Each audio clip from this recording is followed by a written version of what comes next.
You're listening to a Burnt Toast production.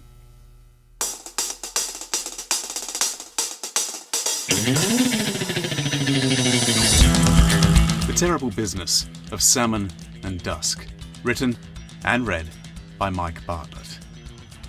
Book 1, How to Disappear Completely.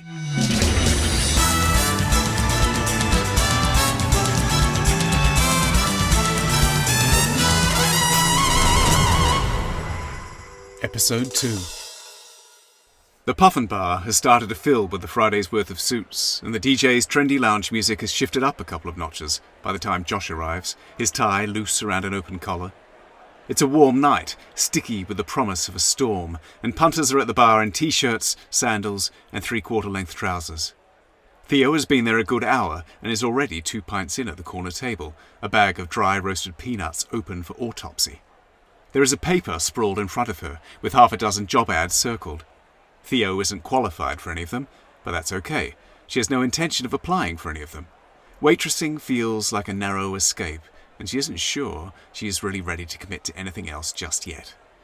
Only the impossible appeals, but she's smart enough to know when she is already beaten. She knows Josh will see things differently, but isn't sure when he had started. She needs to be looking forward to seeing him, but realizes that she isn't. She's used to counting on him for his lightness, his ease and optimism, but something has come between them since moving to London. He has changed in ways Theo can't explain and can't help feeling are her fault.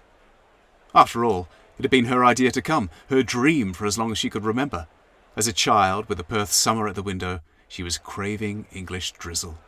Josh was agnostic, but came anyway. "This is it," Josh said 3 months ago, peering out the train window as they rode from Heathrow to Islington, brown suburban gardens and a low grey sky. "Where are the skyscrapers?" "You're thinking of New York," she told him. "I want my money back." That day, she was itching with excitement, but it didn't last. Theo had expected she would know what to do here, that she would recognise the life waiting. Back home, she felt like she had inherited somebody else's life, a charity shop life, with the wrong name itching on the tag. Here, she could find something bespoke. Josh, for his part, had fared better. After a sullen month, he found a proper job and slotted into London in much the same way Theo had intended for herself. Most irritating was that he didn't seem at all pleased by this achievement. Instead, he adopted a jaded air that, to Theo, bordered on precocious. Tonight he arrives tired, kisses the top of her head, and drops into the chair across from her. He used to sit next to her. She is still getting used to him in a suit, unable to shake the sense he's in fancy dress, a boy in his dad's clobber. The brown hair, cut short for the interview, is starting to grow out in a shaggy mop, but there is little left of the student she had fallen in love with. If that troubles her, it's the reminder that she still feels like a student, like she's still practicing. Josh counts the empty glasses but doesn't say anything, picks a peanut or two before going to the bar and coming back with a fresh set of pints. "What was it then? A week and a half? 2? Sipping a lager and lime, Theo blinks like she doesn't understand. "Your shift finished at 7. It's 6:30, so what is it? Early release for good behaviour?" There it is again, that drollness. Where has that come from? She puts down her pint. "Well, you've spoiled the surprise now. And it was 6 weeks. You know rent is due next week." "I know that. When did you start knowing these things?" "What are you going to do?" "Well, call Mum and Dad." "I meant about a job. I could ask about temping in our office." His kindness annoys her. She has the sense that something has gone wrong with this scene. Josh has somehow found himself with her script. He is the hopeless one, the follower. She's the one who makes things happen. This was all her idea. "Well, there have to be other jobs," he says. She thinks of the unsent letters on her laptop. The West End Theatre needing a stagehand, the TV production company needing a runner, the Piccadilly record store needing staff on the rock floor.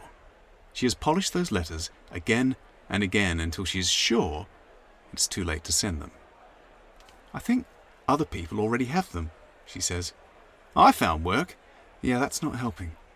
She turns the pint glass, creating semicircular patterns on the tabletop. "I used to think I was gifted. It turns out I just went to a good school." Josh sits back in his chair, lifting his pint.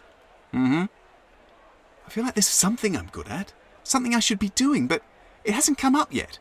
It wasn't at home, Maybe it's not here. But if I'm in the wrong place, if I'm doing the wrong thing, I'll never...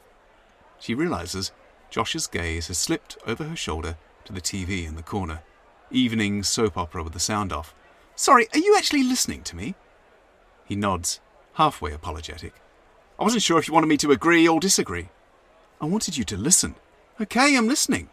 Forget it. He doesn't argue.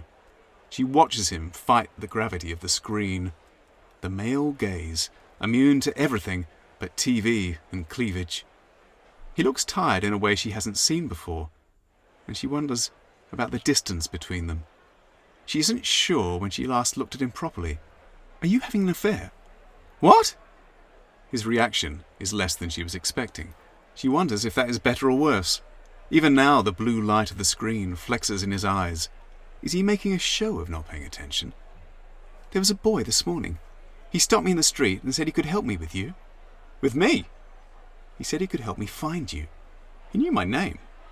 Now Josh is interested. He puts his pint down, fast and clumsy. Hang on! What do you mean, knew your name? He called out my name, that's why I turned around. He said he could help me find you. I didn't know you were missing. Now I'm wondering if you are. Are you sleeping with someone else? Josh ignores her. What did he look like? I don't know. White socks? Indian, Pakistani, maybe. Funny hat, coat. I felt like I knew him from somewhere. Oh, and he was wearing 2 watches. For some reason, this squeezes Josh by the throat and pulls him in across the table. What did he say to you exactly, word for word? This intensity unsettles Theo. She has the feeling she's missing something obvious and terrible. He said he was here to help find you. He asked how many boyfriends I had, and when I didn't know what he was talking about, he buggered off. Why are you looking like that? Josh blinks, sitting back too quickly and nearly knocking over his seat. I'm not looking like anything. He picks up his pint, but seems to have forgotten how to hold it. It sits in his hand at the wrong angle for his mouth. He puts it down and tries again. Wow, Theo says. She can see his pulse galloping in his throat. I thought I was joking about the affair. He sounds like a street magician, T. He probably walked off when you didn't give him enough information for a cold read. Theo isn't ready to move on. Are you secretly interesting? What? You know, some days you look at someone you've known forever, and it's like you've never seen them before. I feel like I don't know you at all. You could have a secret life. You could be interesting. Right, because I'm not interesting. You remember what my writing tutor said? Last term. I told you. Josh blinks, blankly. Did you? She said I should try to find more interesting friends. Like, that was my best hope. Not very kind. She'd been talking about you, Theo thought. Realising she has sounded more wounded than she intends, she prickles. Not very kind. You're starting to talk like you belong here, even your accent. You're drunk. Are you gay? What? You haven't touched me in months. He makes no attempt to meet her eye. I've been busy, work, stress. If you told me now, if you came out to me, I think I'd believe you. You know, I wouldn't mind. You are drunk. Not enough. Theo knocks back the rest of her pint and cracks the glass down on the table. Laughs like a madwoman. I want to wake up with something to regret. You're depressed. I'm not depressed. I just have high standards. Come on then. She pushes her empty glass across the table. Do me a favour and lower them. Josh gets the message. Maybe he's relieved. Watching him go to the bar, Theo has a giddy sense of possibility. She might be wrong about everything.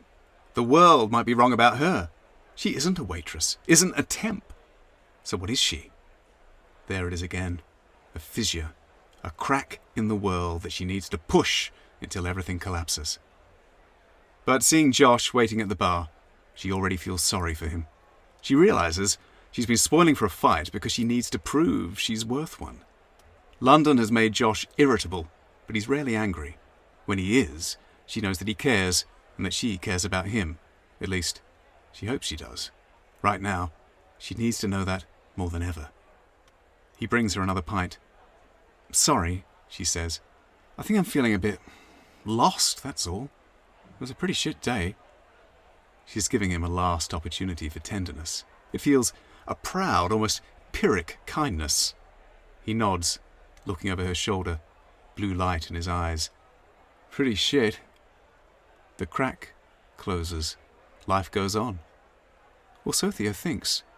In the morning, Josh has disappeared. You've been listening to The Terrible Business of Salmon and Dusk. Book 1, How to Disappear Completely. Written and read by Myke Bartlett.